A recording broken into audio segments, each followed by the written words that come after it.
This video will cover the topic of algebraic terms. Be sure the date and topic are at the top of your page. The essential question for this video is, what are some key terms that we need to be able to use as we work with algebra? We have worked with algebra in many ways, and sometimes we don't even realize it. We use algebraic thinking all the time when we look for patterns or work to find unknown parts of a problem. So sometimes we use algebraic thinking in math class without realizing it, and a lot of times we use it in our daily life without even thinking about it. But when we think about formally solving algebra, there are some key terms that we need.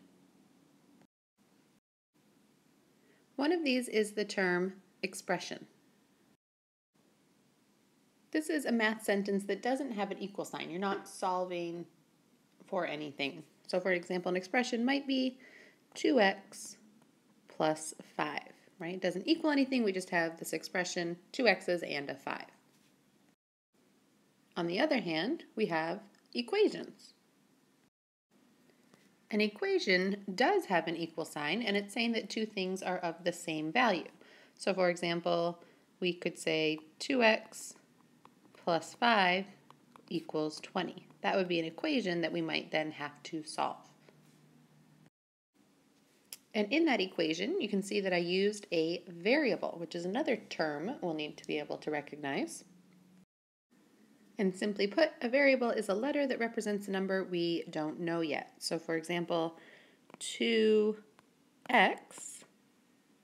plus 5, that's a plus sign, our x is our variable, right? It's the number we don't yet know in that equation. Something that we used last year but we didn't necessarily name and define is coefficient, which is a very important word that we'll talk about a lot this year. And the coefficient is the number that is in front of a variable. So in our equation that I've been using, right, the 2 is our coefficient, right? And it means that it's being multiplied. So our variable, whatever it is being multiplied by 2. That number in front is multiplying by the variable, or the variable is being multiplied by it. Constant is another important word that we need to know. And a constant is, in the equation or expression, it is the number that doesn't have a variable attached. So in my example, the 5 is the constant because it is not attached to the variable. And the last term that you're going to write down is actually the word term, which is a little bit tricky here, but let me do my best to explain. And a term encompasses a lot of options, right? It's either a number or a variable, or the variable with a coefficient in an equation or expression that's separated from other parts by an addition or subtraction operation, or I should say sign. So in the example we've been using, this is a variable with a coefficient, that's a term, and this is a number, a constant, that is also a term. So there are two terms in this equation. And actually, since this is an equation, there actually would be 3 terms here because that would count as one as well. So those are some key words, algebraic vocabulary that we're going to be using, so make sure you have all of those recorded.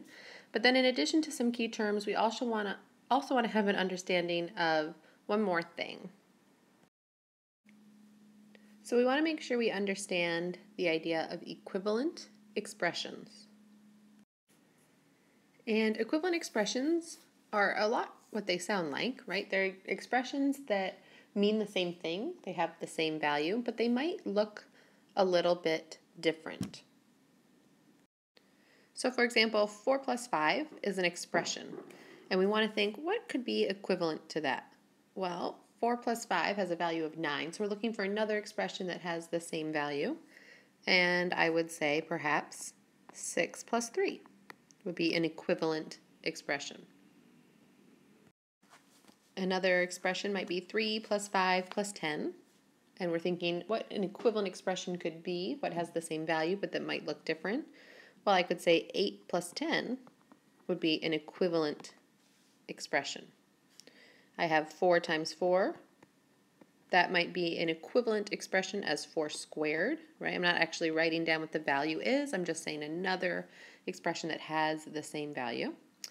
And x plus x would be the same as 2x's, right? Those would be equivalent expressions.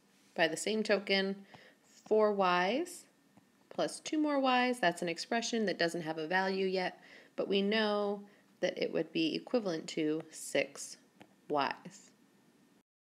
And you might be noticing that I'm using an equal sign here, right? Which you'd think, oh wait, doesn't that mean it's an equation? This is not an expression anymore.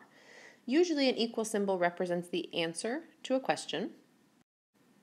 However, it can also mean to have the same value as, and that's how we're using it here. So when you see these are not equations, although they have an equal sign, but their intent is that they are equivalent expressions because one side, whatever that value is has the same value as the other side. So let's try a few more. I'm going to ask you to fill in the blank on these ones. So just take a quick moment and fill in a blank with a constant or variable that makes sense and creates an equivalent expression. I won't fill these in right now. We'll take a look at them in class together, so make sure you fill those in, and I'll be looking for them when I check your notes. Remember that the essential question was, what are some important terms we need for algebraic thinking? What are some algebraic terms? So hopefully we have those all recorded and we'll be able to reference them and use them as we go forward in this unit.